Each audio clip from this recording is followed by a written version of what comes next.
Halo Sobat Kreatif, selamat datang di Obras, obrolan santai stikes Panti Rapih Yogyakarta yang unggul dan berbela rasa, di mana setiap ide dapat menjadi inspirasi. Bersama saya, Adia Fitria Ramadhani, mahasiswa D3 Keperawatan tingkat 2.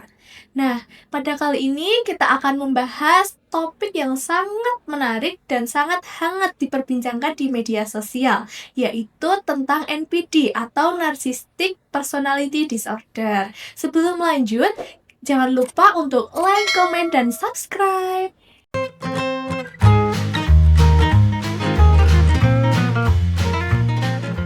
Dan tentunya hari ini saya tidak sendirian karena saya sudah ditemani oleh Ibu Cecilia Indri selaku dosen keperawatan spesialis jiwa. Sebelum itu kita akan kenalan dulu dengan Ibu Cecilia Indri. Halo Ibu.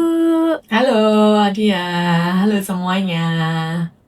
Nah, sekarang kita bakal kenalan dulu nih dengan Ibu Cecilia Indri. Sebenarnya itu siapa sih?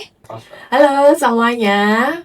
Perkenalkan, nama saya Cecilia Indri Kurniasari, biasa dipanggil Indri atau Bu Indri. Saya mengampu keperawatan spesialis keperawatan jiwa. Nah, saya juga mengampu mata kuliah yang lain, yaitu profesi keperawatan jiwa. Salam kenal. Nah, Bu, akhir-akhir ini tuh istilah NPD itu sering digunakan di media sosial. Terutama netizen itu seringkali mudah melabeli seorang public figure atau orang-orang yang viral itu dengan NPD. Sebetulnya NPD itu apa sih, Bu? Oke, baik. Terima kasih ya, Adia ya. Jadi, NPD itu dari kata Narcissistic Personality Disorder, ya. Jadi, gangguan kepribadian narsistik, ya. Ya. Berarti dasarnya dahulu adalah kepribadian narsistik itu sendiri. Nah, kepribadian narsistik itu merupakan kepribadian, salah satu jenis kepribadian yang dialami atau dimiliki oleh seseorang, gitu ya. Jadi, itu adalah NPD yang tadi dimaksudkan. Gitu. Iya, kalau dari pandangan masyarakat nih Bu, kan Mm-mm. kadang orang-orang itu mudah bilang narsis gitu. Mm-mm. Nah, perbedaannya dengan NPD sendiri apa nih? Oke, baik. Jadi, narsis itu sendiri, karena tadi salah satu jenis kepribadian ya, narsis itu ya. Bedanya narsis dengan NPD ya, Adia ya. Jadi, bedanya narsis dengan NPD adalah, narsis itu adalah salah satu jenis kepribadian yang dimiliki oleh seseorang ya. Sedangkan NPD itu adalah bentuk gangguannya. Jadi, kepribadian narsistik yang sudah berlebihan ya dan mengganggu fungsi kehidupan seseorang itu nanti menjadi gangguan gitu ya, yang berakhir tadi sebutannya NPD tadi. Begitu Adia. Oke, untuk NPD sendiri tuh ciri-cirinya seperti apa sih, Bu? Oke, baik. Jadi NPD itu karena tadi bentuk gangguan dari kepribadian narsistik ya. Jadi kita harus tahu dulu ciri-ciri orang dengan kepribadian narsistik. Yang pertama adalah dia itu orang-orang dengan narsistik itu biasanya memiliki karakter yang superior atau dominan begitu ya. Merasa yang paling berkuasa, yang paling pintar ya, yang paling memiliki semuanya, begitu ya. Kemudian yang kedua adalah dia near empati, empatinya kurang ya terhadap sekitarnya, terhadap lingkungan sosial ya, bahkan terhadap keluarganya kadang-kala juga kurang. Nah, yang ketiga adalah orang-orang yang haus validasi ya. Jadi dia butuh penghargaan gitu ya, kemudian butuh pujian gitu ya dari sekitarnya. Dengan 3 ciri ini yang dimiliki oleh kepribadian narsistik itu masih wajar ketika tidak mengganggu fungsi kehidupan dia, gitu ya, dan juga tidak merugikan orang lain. Tapi kalau NPD sendiri itu sudah mengganggu, gitu ya. Jadi mengganggunya seperti apa?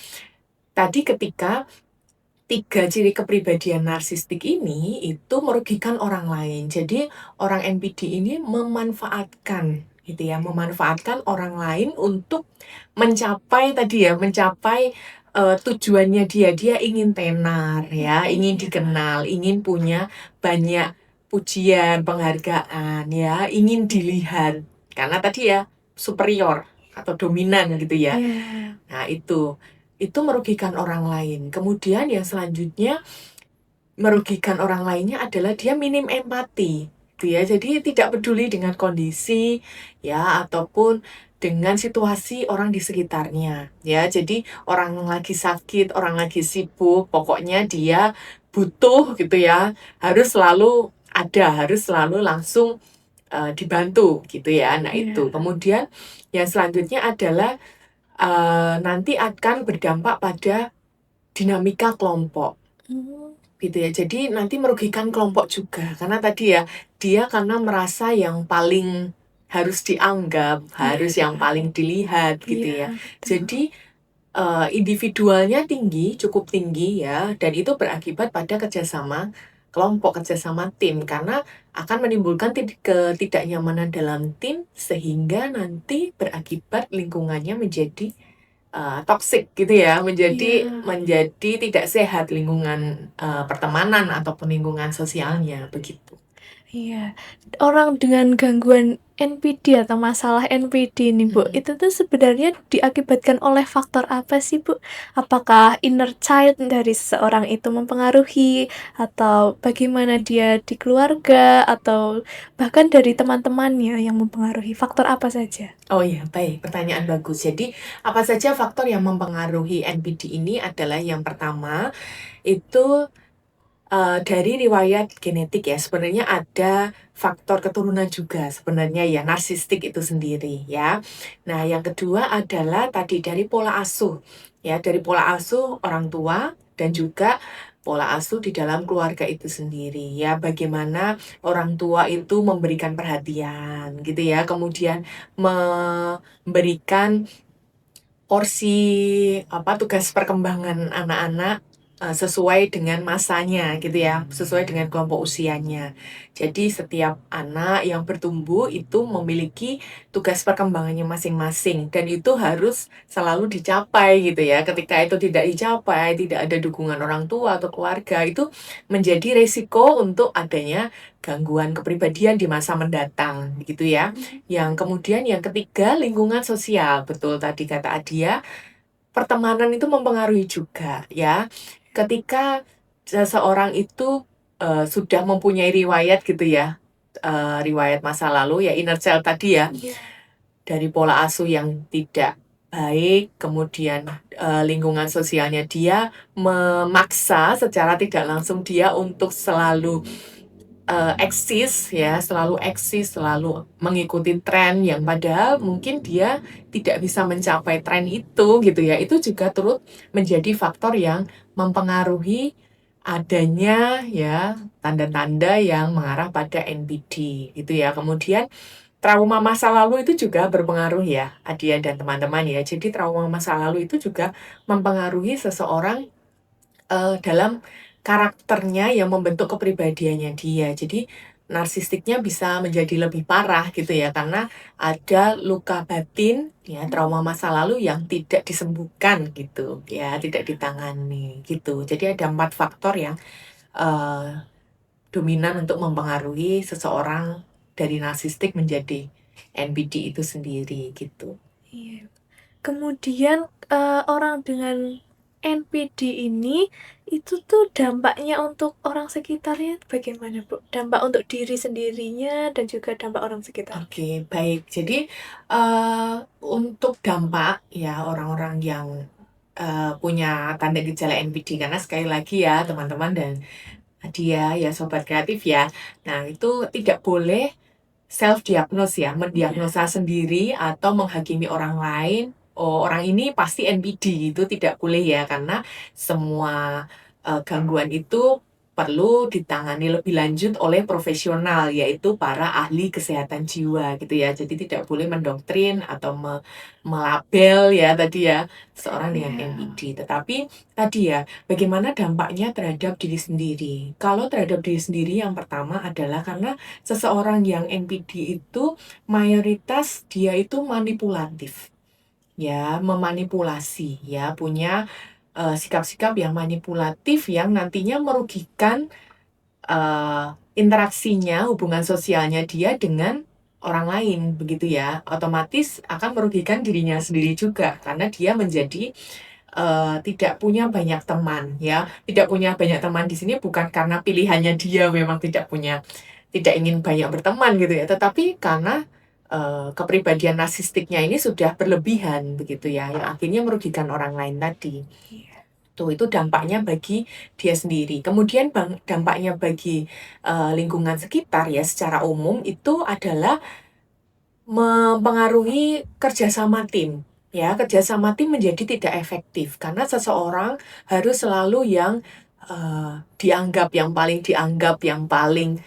di apa dinilai lebih gitu ya, kemudian harus selalu dipuji dan tidak mau menerima kritik. Nah, itu yang menjadi pengaruh pada kerjasama tim, gitu ya. Jadi nanti juga mempengaruhi terhadap hasil-hasilnya, begitu ya, hasil pekerjaannya dia, baik secara individu maupun tim tadi, gitu ya.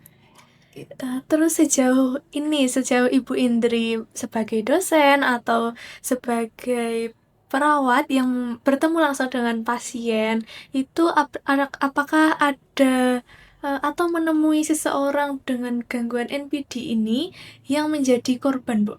Yang Oh ya, baik. saya ini korban gitu, tapi ternyata seseorang ini memiliki masalah NPD. Oh ya, baik ya. Jadi pertanyaan bagus sekali ya, Adia dan Sobat Kreatif ya. Jadi ada memang ya, tidak selalu, tetapi ada seseorang yang menganggap dirinya itu korban, padahal dia memiliki tanda gejala atau ciri-ciri NPD itu ya. Karena itu tadi, kita melihat dari faktor yang mempengaruhi atau faktor penyebabnya. Karena NPD ini sendiri bukan melulu berasal dari individu itu, gitu ya. Tetapi dipengaruhi tadi dari pola asuhnya. Ya, ada juga dari keturunan. Nah, ketika pola asuhnya tidak baik, tidak ada dukungan sosial gitu ya, sumber dukungannya minim.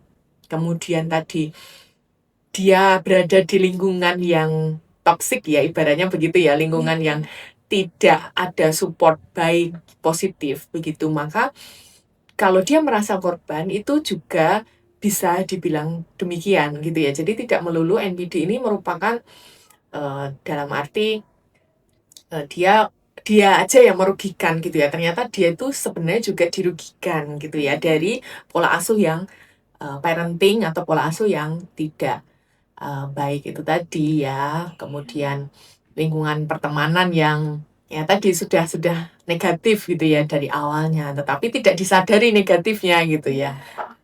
Begitu.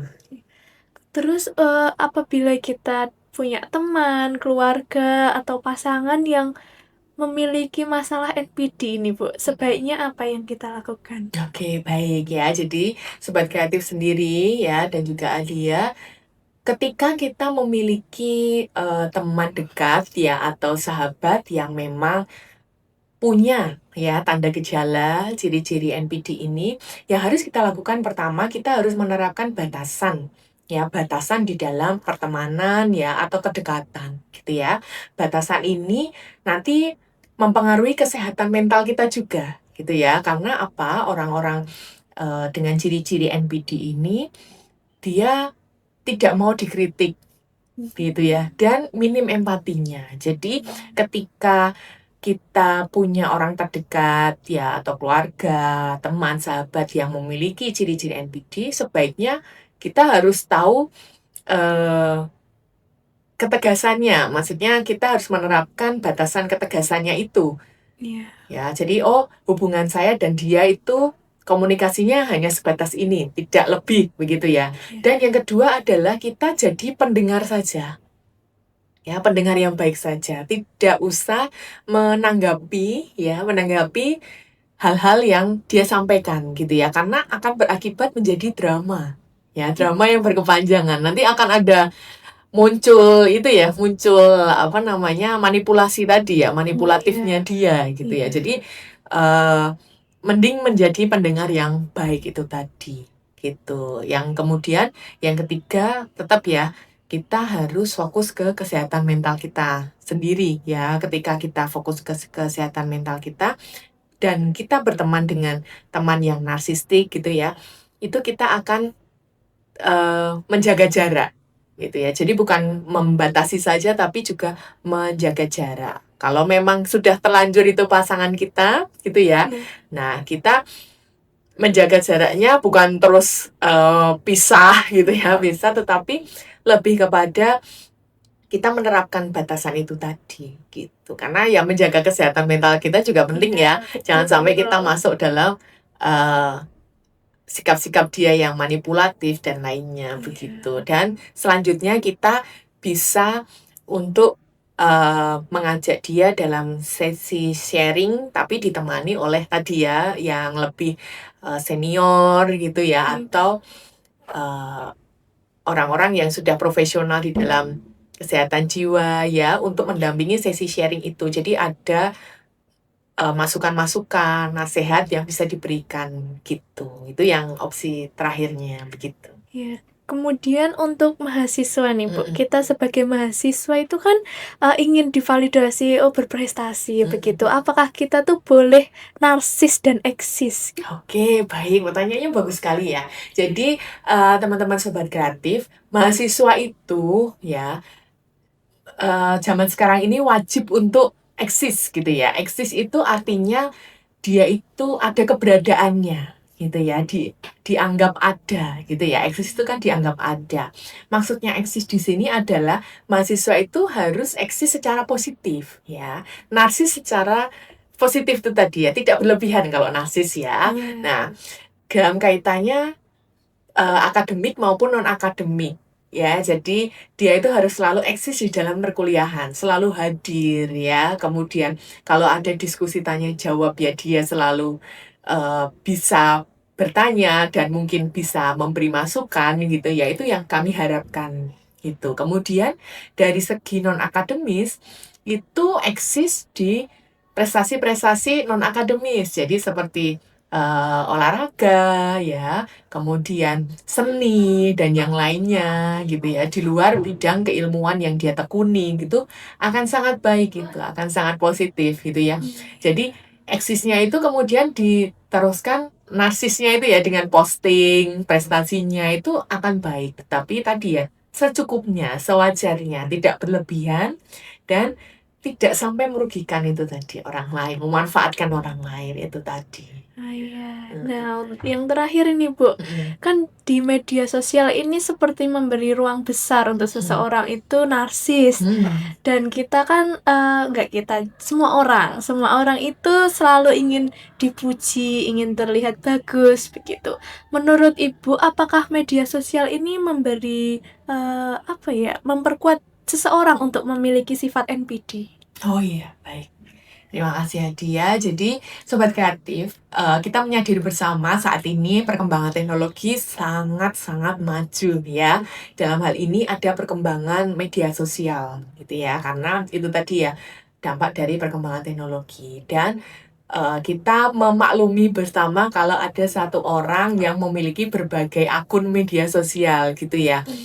Itu tujuannya untuk eksistensi dirinya gitu ya, untuk eksis. Nah, apakah media sosial itu memperkuat seseorang untuk punya tanda gejala NPD? Iya, memang. Karena media sosial saat ini itu tidak ada filter-filter khusus gitu ya, untuk konten atau tren-tren yang sebenarnya itu, tidak wajib diikuti gitu ya. Tetapi seseorang karena dia tadi ingin selalu dianggap ada, ya, kemudian Eee, ingin dihargai, ya, dipuji, bahkan kadangkala ada seseorang itu bikin akun media sosial itu tujuannya agar di-like dan di-komen gitu ya. Iya, Jadi, iya. itu wajar saja, ya, tetapi ya itu tadi, tidak berlebihan, ya, sewajarnya. Karena kalau itu sudah menjadi, "Oh, kalau saya tidak di-like, di-komen, itu pasti postingan saya nggak menarik nih, oh pasti ini ya." Nah, itu